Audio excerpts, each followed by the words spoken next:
La oración es abrir el corazón como a un mejor amigo. Eso es lo que nosotros creemos que es la oración. Y es triste ver que muchos de nosotros, los cristianos, no le damos atención a un punto tan importante. Por eso, en el estudio de esta semana, vamos a gastar tiempo estudiando un poquito más sobre la oración, ejemplos bíblicos, cómo dedicar, cómo desarrollar una vida de oración. Es un tema que demandaría todo un trimestre, pero lo vamos a hacer en 2 semanas. Por eso, acompáñame, porque este estudio será bastante intenso.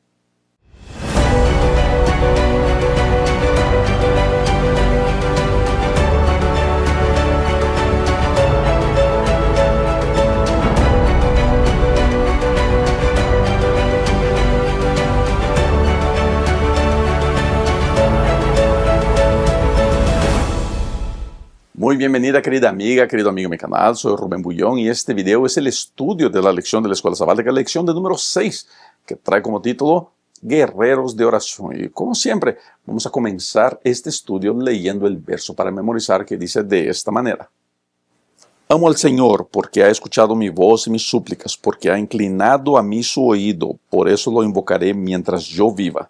Salmos 116, versos 1 y 2. Antes de avanzar con el estudio, permítame hacer una propaganda rapidito. Por favor, es muy importante que usted participe de eso. Mire, quiero invitarlo a pasar por la tienda virtual a comprar su libro. Aquí está el libro mío, No Necesitas Milagros. Este año queremos cerrar la venta del libro 10,000. Pudimos publicar 10,000 libros y nos falta poco más de 1,000 libros para llegar a esta marca. Y quisiera mucho su participación porque de estos últimos libros que vamos a vender, estaremos ya sacando la impresión del nuevo libro, que si todo sale bien, deberá estar listo a partir del mes de agosto. Y es muy importante que usted participe. Pastor, ya compré mi libro. Bueno, compré otro para regalar. Es un lindo regalo, le garantizo eso. ¿Está bien? Todas las personas que me mandan mensajes hablando que tuvieron el libro, siempre han agradecido mucho y creo que ha sido una bendición ese libro en la vida de las personas. ¿Está bien? Por eso hay un especial. Si usted se compra este libro, compra 2 de estos libros, yo le voy a regalar un tercer libro gratis y eso todo llega por correo ahí para usted. Infelizmente, solamente en Estados Unidos. ¿Está bien? Solamente en Estados Unidos. Si usted vive fuera de Estados Unidos, lo puede comprar por Amazon. Aquí en la descripción del video están todos los enlaces para que usted pueda hacer eso. Lo puede comprar de forma digital por Amazon. ¿Está bien? Pase por la tienda virtual de Amazon y compre eso allá. Además de este libro, también hay mi primer libro, Ser Feliz. Es un librito que ya ha vendido casi 200,000 copias. Es un librito pequeñito que estoy seguro que le va a gustar a usted también. Y también vamos a tener un especial con este libro. Si usted se compra 2, pues le voy a mandar un tercer gratis. Y quiero aprovechar, pues ya que estamos hablando de libros, vamos a hablar del libro de mi esposa. Mi esposa es una gran artista. No sé si muchos de ustedes saben de eso, y además de eso es gran predicadora, viaja predicando el evangelio, tiene sus canales de medios sociales. Y una de las pasiones de mi esposa es dibujar. Y ella hace años sacó este libro que es bilingüe, está en español y está en inglés, se llama La Niña Sonriente, de Smiling Girl. Es un libro que habla sobre el bullying, es un libro muy hermoso, tenemos pocas copias de este libro, está disponible en nuestra tienda virtual. Y ella hace poco lanzó este libro, Jesus en mí, Jesús y yo, que está basado en Romanos, en el texto de Romanos, donde dice que nada nos puede separar del amor de Dios. Es un libro enterito dibujado por ella. Estoy seguro que le va a gustar. Todo eso está disponible en la tienda virtual. La descripción de este material está aquí. La dirección está en la descripción de este video. Pase por allá. Estoy seguro que le va a gustar un montón. ¿Le parece así? Bueno, vamos a volver al estudio de la lección de la Escuela Sabática, que habla sobre oración. Mira, la oración es la respiración del alma. Y durante este trimestre, nosotros nos vamos a dedicar durante esta semana a ver ejemplos de personas que tuvieron una vida de oración y la bendición que eso llegó a ser en la vida de ellos. Y me permita decir eso. Orar, queridos, no se trata de convencer a Dios de hacer lo que yo quiero. Orar, más que cualquier cosa, es preparar mi corazón para aceptar la voluntad de Dios. Y es aquí donde mucha gente tiene problema. Queremos que Dios haga mi voluntad, pero no estamos dispuestos a sujetarnos a la voluntad de Dios. Entonces, quiero animarlo de verdad a dedicar una vida de oración y esta semana aprovechando los ejemplos que vamos a estudiar y tratar de semana hacer una propuesta de renovar nuestra vida de oración y dedicar más tiempo a la presencia de Dios. ¿Le parece así? Entonces, vamos a seguir este estudio. Estoy seguro que le va a gustar un montón.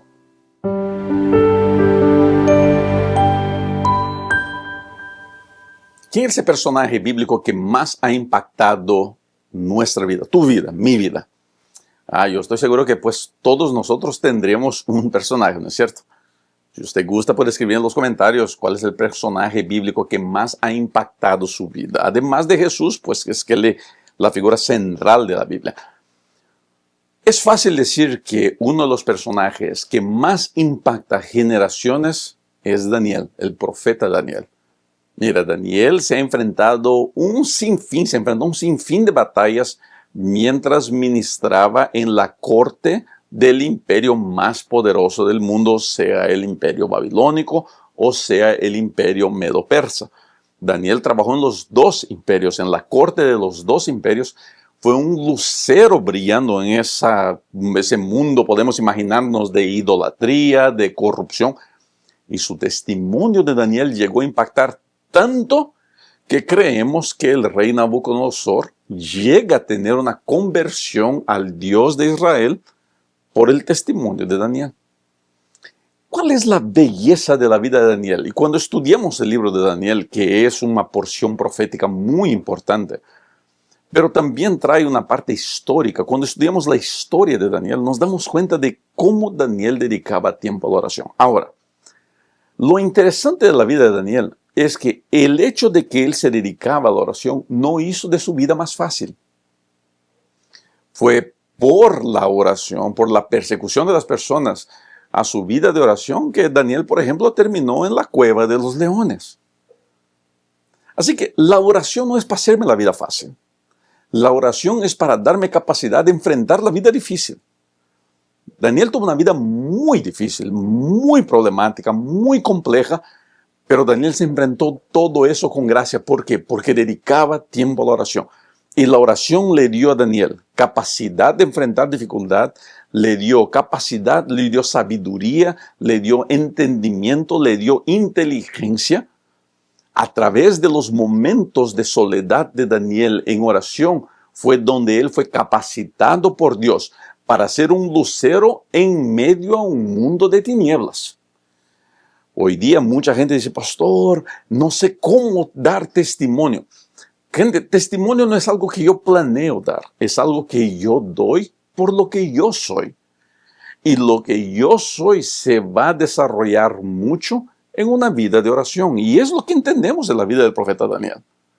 Es lo que aprendemos de la vida de ese profeta. Su dedicación a la oración lo ayudó a poder dar el testimonio necesario para impactar emperadores, impactar embajadores, impactar a las personas. Y mira, gente, no todo fue un mar de rosas en la vida de Daniel, porque sabemos en la Biblia, a través de la Biblia, que había gente que le tenía odio a Daniel. No porque Daniel hubiera hecho nada, porque la gente hay mucha gente que no tolera ver el éxito de su hermano. Y en la vida de la historia del profeta Daniel encontramos unos cuantos que le tenían odio porque Daniel era exitoso. Y por eso Daniel terminó en la cueva de los leones. Pero ahí en el momento más difícil, podemos decir, de su vida, Daniel estuvo en oración. Y la oración le dio a él la paz necesaria para enfrentarse a un problema. Porque, gente, mire, si nos tiran en la cueva de un león, de unos leones, pues es difícil creer que cualquiera de nosotros se sentaría en un rinconcito ahí calladito, ¿no? Estaríamos bastante asustados, bastante. Hoy día nosotros miramos esa historia y pensamos, bueno, pues Daniel sabía. No, Daniel no sabía. Él no sabía a qué hora un león de ese se le iba a aventar encima. Es la oración que le dio la tranquilidad para pasar toda una noche en una situación incómoda, en una situación desesperadora, en una situación de miedo. Él tuvo la paz necesaria. Mi querido, tú estás pasando esos momentos, te sientes en la cueva de los leones, pues no hay mejor cosa que puedas hacer que orar. Orar no te va a sacar de la cueva de los leones inmediatamente, pero te dará fuerza para enfrentar toda la noche que tengas que enfrentar ahí adentro. Así que dedica tu vida en oración.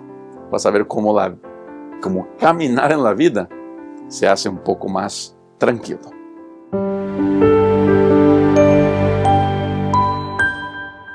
Existe un debate muy interesante en cuestiones de oración. ¿Sabe cuál es el debate?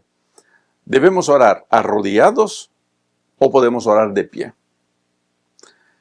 Yo he llegado a lugares donde en juntas de iglesias se tomaron votos de que solamente se puede orar arrodillado en la iglesia, que nadie puede orar de pie porque orar de pie es pecado, porque orar de pie está mal, es malcreación, qué sé yo, ¿no? Queridos, vamos a tratar de entender este tema. Primero de todo y más importante que todo, la Biblia no dicta qué posición es aceptable para la oración. ¿Está bien? No hay ninguna cita bíblica. Y aquí es donde quizá deberíamos tener el cuidado cuando usamos citas de Elena de White. Porque vuelvo a recordarles, ya les dije eso varias veces, Elena de White no reemplaza la Biblia. Ella no puede decir lo que la Biblia no dice. ¿Está bien? Es importante entender eso. Entonces, si Dios nunca decidió poner en la Sagrada Escritura cuál es la posición correcta de orar, pues no debería ser el hombre el que debería alocar en decir, no, solamente se puede orar así. ¿Ok? Es un punto. La autora de la lección propone algo muy interesante en este diálogo. Ella propone lo siguiente. El arrodillarse para orar demuestra un deseo de sujetarse y de someterse. Por eso es que se recomienda que las personas cuando busquen a Dios lo hagan de manera reverente a través de arrodillarse, sea en la iglesia, sea en la casa, sea donde a Él le parezca, donde Él vaya a tener su comunión con Dios. El arrodillarme delante de Dios es una demostración de que yo estoy dispuesto a sujetarme, de que Él es más grande que yo y de que yo estoy dispuesto a hacer su voluntad. En ese sentido, el arrodillarse tiene un extra, un qué especial. Ahora, por más que el arrodillarse sea algo muy bonito y muy noble y algo muy bueno, no podemos decir que orar solamente arrodillado. ¿Por qué? Porque hay un sinfín de situaciones donde no tendríamos condiciones de arrodillarnos, porque la Biblia incluso sugiere que deberíamos orar sin cesar. Y no hay ningún pedido de que vayamos a las montañas a vivir como eremitas por allá, pues orando 24/7. No hay una petición bíblica para eso. Entonces yo puedo estar orando mientras estoy caminando por la calle, mientras estoy trabajando, mientras estoy haciendo mi labor, mientras estoy limpiando la casa. Voy caminando, voy barriendo, voy hablando con Dios, mientras camino, mientras salgo a dar una corridita, voy orando. Entonces, la posición para orar es importante, claro que sí, pero no es lo más importante de la oración. Ese es el punto de la lección. Yo puedo orar sentado, yo puedo orar arrodillado, yo puedo orar de pie, yo puedo orar acostado. ¿Cuántos de nosotros no comenzamos a orar acostados y nos dormimos a mitad de la oración? ¿Es falta de reverencia eso? Claro que no, en lo más absoluto. ¿Cuánta gente en las iglesias no se puede arrodillar por problemas de rodillas, de las piernas, de movilidad? Eso no quiere decir que su oración no sea aceptada. Por veces las personas se complican la vida enfocándose más en la posición de orar que en la oración necesariamente. Yo me acuerdo cuando era niño, una vez me lastimé la rodilla y me corté la rodilla jugando, ¿no? Y al día mi mamá nos llevó a visitar a una abuelita de la iglesia. Y llegamos allá y a mi madre siempre le gustó eso, ¿no? Salir a visitar y pues nos llevaba a visitar también. Y mientras visitábamos, ella, al fin de la visita, dice, hermana, queremos orar con usted. Era una abuelita así un poco radical, ¿no? Y me acuerdo que yo me arrodillé con una rodilla nomás. Entonces tuve la otra, porque estaba herida la rodilla. Y la abuela me mira y me dice, arrodíllese bien, chico. Y digo, no, señora, perdone, es que me lastimé la rodilla, está cortada, no puedo apoyar la rodilla.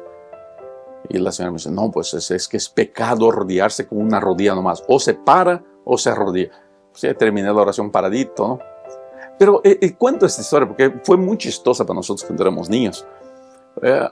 Para mostrar que no es la posición que hace la oración. Vuelvo a insistir, es lindo cuando el pueblo de Dios se arrodilla. Es lindo cuando enseñamos a las personas a hincarse en presencia de Dios.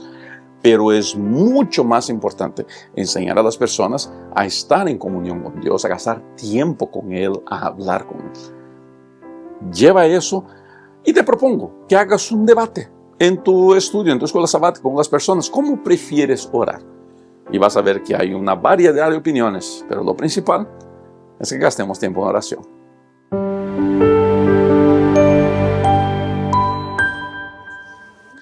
En este estudio de la semana, uno de los personajes que el autor de la lección usa y que me pareció de manera muy interesante es Enoc. Enoc es un personaje que tenemos muy poca información de él, muy poca información. Lo que sabemos es que Enoc caminaba con Dios. Eso quiere decir que la vida de comunión de Enoc era intensa. Sabemos que Enoc era muy involucrado en su comunidad, que siempre estaba tratando de ayudar. Sabemos esos detalles, pero no sabemos mucho más de qué hacía, dónde estaba, dónde no estaba. Pero sabemos que caminaba con Dios. Y llegó al punto que Dios se lo llevó para estar con él. Ahora, ¿cuál es el punto interesante de la cuestión de Enoc?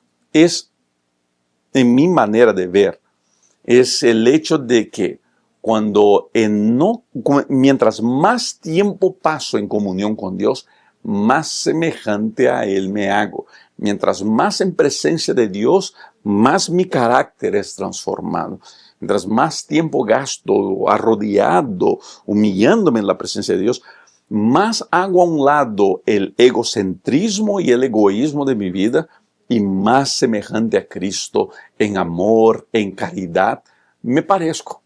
Y era lo que vimos en la vida de Enoc. Es lo poco que sabemos de la vida de Enoc, es que su vida impactaba a las personas, que su vida impactaba a los que estaban con él. La gente le tenía un profundo respeto, no por ninguna posición social que él tenía, y sí, porque de su manera de hablar, de su manera de ser, emanaba algo de paz. Y ahí quiero traer esta conversación para nosotros dos, ¿está bien? La gente que se relaciona con nosotros ve en nosotros amor, paz, caridad. Sabes, nuestra vida de comunión con Dios nos ha hecho de nosotros personas más amables. Porque, ojo aquí, es muy fácil ser amable con la persona que me puede favorecer. Es muy fácil ser amable con la persona que me puede dar un trabajo, me puede dar dinero, me puede dar algún favor. Pero es en el trato con los iguales o con los que son inferiores, no sé si es la palabra correcta, pero que sean inferiores financieramente o que tengan menos, o de personas que no me pueden dar nada. Es en el trato con ellos que yo veo si mi carácter está más semejante a Cristo. Es muy fácil tratar bien al jefe, pero la vida de comunión con Dios me lleva a tratar bien el empleado, el de la limpieza, el de la cocina, las personas de los servicios muy importantes que son por veces más humildes y por veces más ignorados. Nosotros por veces tenemos la impresión de que son los jefes los que hacen falta, pero por ejemplo aquí en mi oficina, mi presidente esta semana estuvo viajando, estaba dando clases. Él es maestro de la Universidad de Andrews también, mi presidente. Y él estuvo en Bielorrusia dando clases por 10 días. El presidente se fue y las oficinas siguieron sin ningún problema. Pero si desaparece la señora de la limpieza, si desaparece el señor que abre la puerta, pues de profesiones que uno puede pensar son más humildes, pues se para la oficina, nadie funciona. ¿Está bien? Entonces, lo que podemos aprender de la vida de Enoc es que Mientras más me asemejo a Dios, más amor yo tengo por las personas. Lo triste por veces es que mientras más religioso soy, más juzgo, más critico, por veces incluso más odio tengo, y eso no está bien, definitivamente no está bien. Por eso, querido amigo, querida amiga, lo que más importa en una vida de comunión es que mi carácter sea transformado.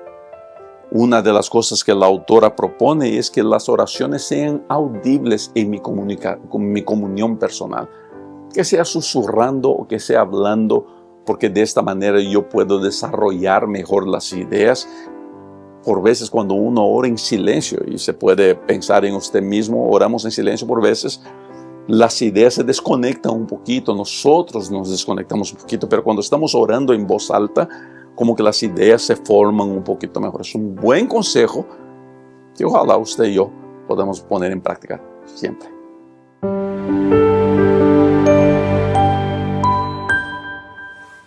Uno de los puntos muy interesantes que la lección destaca esta semana es la vida de Moisés. Y vamos a dedicar no solamente el día miércoles, sino el día jueves también a estudiar la vida de Moisés y cómo la comunión y la oración tuvieron un impacto gigantesco en la vida de él. La oración en la vida de Moisés, por ejemplo, le dio mucha sabiduría en el proceso de liderazgo. Una de las cosas que vemos muy a menudo en la historia de Moisés es cómo Moisés gastaba tiempo con Dios, hablando cara a cara con Dios. Cómo la presencia de Moisés, cómo Moisés en presencia de Dios generó en él una autoridad sobre el pueblo, porque el pueblo notaba la luz que emanaba de Dios en Moisés. Entonces, la oración para los que somos líderes, por ejemplo, es vital. Es a través de la oración que yo adquiero sabiduría, es a través de la oración que yo adquiero capacidad de toma de decisiones, y Moisés fue soberano en esos aspectos de tomar decisiones, de tener sabiduría. Y uno de los aspectos que la vida de comunión con Moisés generó en él fue la habilidad de escuchar a las personas, la habilidad de hacer caso, como por ejemplo cuando su suegro le dice a Moisés: lo que estás haciendo no está bien, estás juzgando desde la mañana hasta la noche. No, prepara líderes de 100, de 50, de 10 y divídelos. Y Moisés dividió así el pueblo y la vida se hizo mucho más fácil. Solamente una persona en comunión con Dios tiene la capacidad de hacerle caso a alguien. Otro aspecto que podemos ver en la vida de Moisés es cómo la oración jugó un papel muy importante en su transformación. Moisés, por lo que conocemos en los primeros 40 años en Egipto, Moisés fue una persona un poco dura, un poco fuerte, podemos decir hasta un poquito orgullosa. Algunos llegamos a creer que Moisés, aún en los tiempos que estaba en la Universidad de Egipto, sentía que era su misión liberar el pueblo, pero lo iba a hacer con las estrategias e inteligencias que él creía tener, con su habilidad militar, con el conocimiento que adquirió ahí. Y por eso creemos que Dios lo llevó a estar en la Universidad del Desierto por 40 años, para que él se olvidara todo lo que aprendió y para que pudiera aprender a no depender de él mismo y sí de Dios. Y la oración juega un papel muy importante en eso, porque la oración me lleva a parar de creer en mí mismo y comenzar a creer más en Dios, dejar de creer en mis habilidades y creer en la guía soberana de Dios. Otro aspecto, y el último aspecto de la lección del día miércoles que vemos, es cómo la oración le dio a Moisés sabiduría para perdonar, capacidad de perdonar, porque una de las oraciones más bonitas de Moisés es cuando él intercede por sus hermanos. Y no que pues sus hermanos eran santas palomitas, no. Su hermana de Moisés fue muy dura con él y terminó enferma de lepra por la maldad que cometió contra Moisés y contra la esposa de Moisés de manera especial. Y entonces Moisés va delante de Dios y pide por su hermano. Moisés pudiera haber dicho: bueno, hiciste eso ahora y te quedas con la paga de tu crimen, con la paga de tu racismo, con la paga de tu maldad.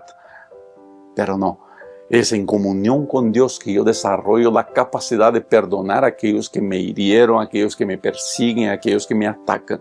Es en presencia de Dios que yo tengo la habilidad de perdonar a aquellos que de manera deshonesta, de manera cruel, persiguen y atacan a una persona. Si queremos aprender a perdonar, si queremos aprender a liderar, si queremos que Dios transforme nuestra vida, queridos, no hay otro camino. Es estar en comunión con Dios. Más en contacto con Dios, más cercano a Dios, más transformado yo soy, mejor mi vida es, más habilidad desarrollo de tomar decisiones y más capacidad de perdonar tengo. Y creo que si hay una cosa que nos falta a todos nosotros, es la santa y bendita capacidad de perdonar a aquellos que de alguna manera nos persiguen.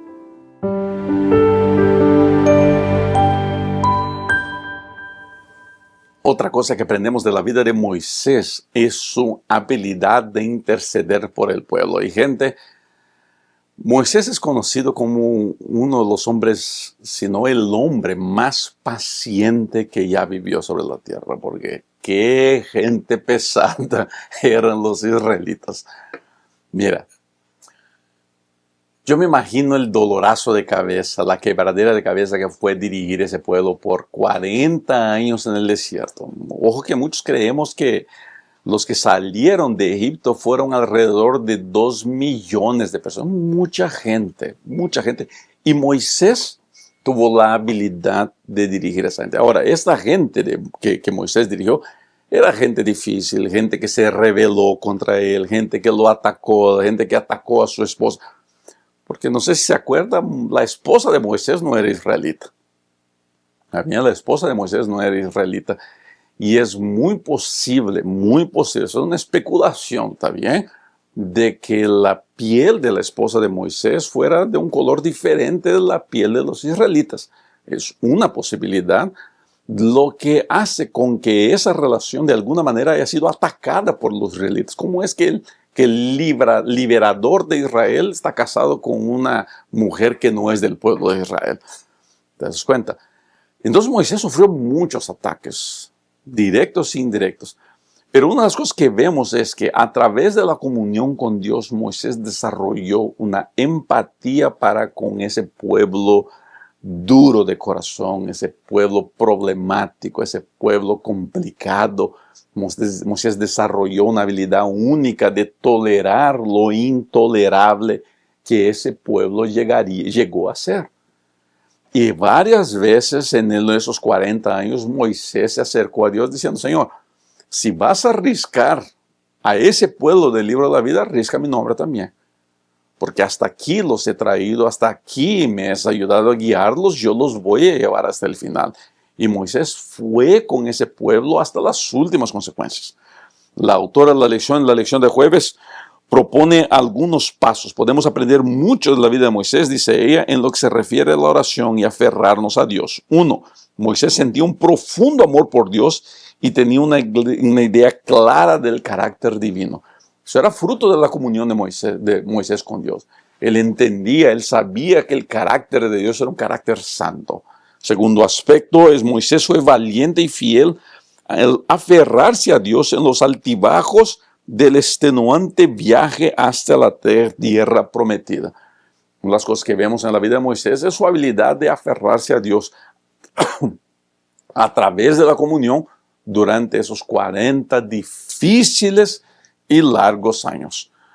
Por último, podemos ver cómo Moisés, a través de la oración, recordó su pacto, recordó a Dios de su pacto, y más, no solamente lo recordó a Dios de su pacto, diciendo: tú prometiste darle tierra a este pueblo, pero más que eso, la oración y la vida de comunión de Moisés con Dios lo ayudó a aprender a escuchar y a aceptar lo que Dios tenía para él.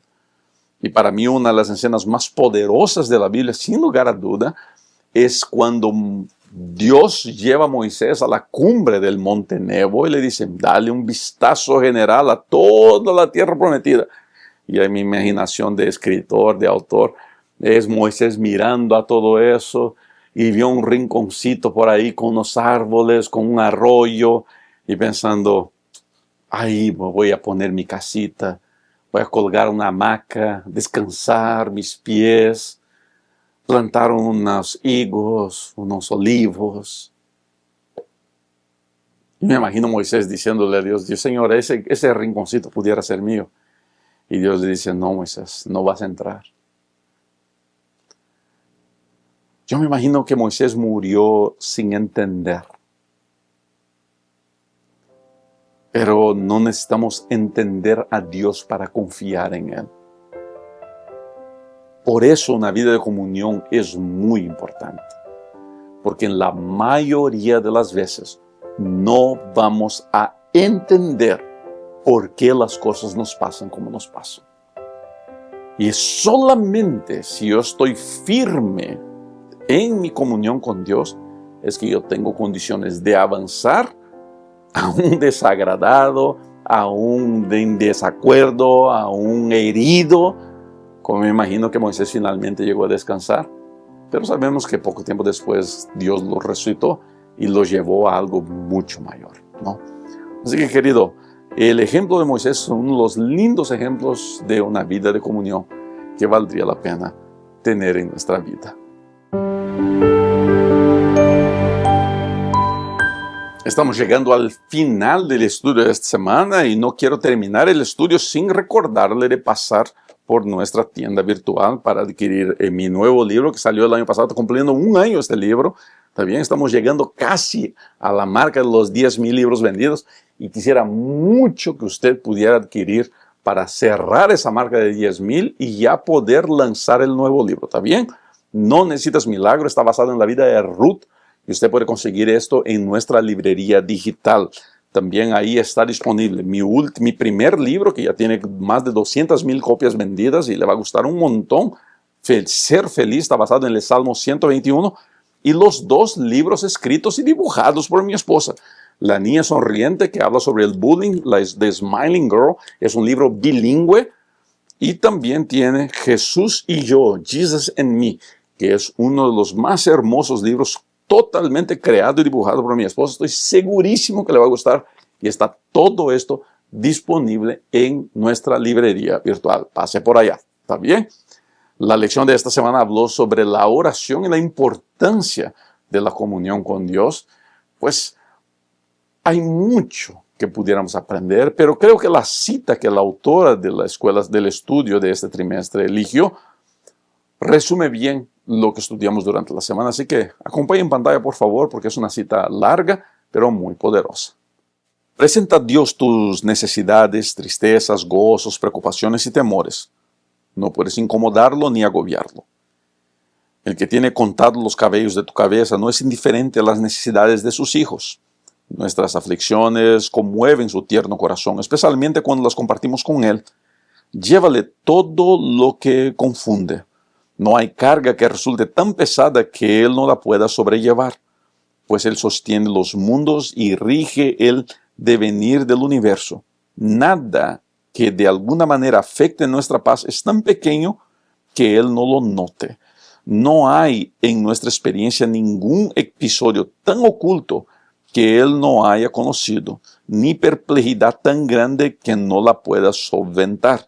Ninguna calamidad puede ocurrirle al más humilde de sus hijos, ninguna ansiedad puede asaltarlo, ningún gozo alegrarlo, ninguna oración sincera surgir de los labios sin que el Padre Celestial no perciba y sin que Él no tome en ello un interés inmediato. Las relaciones de Dios y cada persona son tan especiales y únicas como si no hubiera habido otra de la que ocuparse, ni por la cual haber entregado su Hijo amado. Camino a Cristo, páginas 148 y 149. Yo no oro para comunicarle a Dios. Yo oro para rendirme a Dios, para someterme a Él y para aprender de Él. Es en la oración, es al confesar, es el acercarnos, que yo me doy cuenta de cuánta cosa todavía hay que cambiar en mí, todo lo que Dios está dispuesto a hacer en mi vida y en tu vida, mi querida amiga, mi querido amigo. ¿Está bien? Así que toma la decisión esta semana de dedicar más tiempo a una vida de oración con Dios. Gracias por haber llegado hasta aquí. Es siempre un gusto tener tu participación conmigo. Espero que la mano poderosa de Dios te bendiga por donde quiera que estés. Cuídate mucho. Nos vemos muy pronto en los próximos videos. Chao.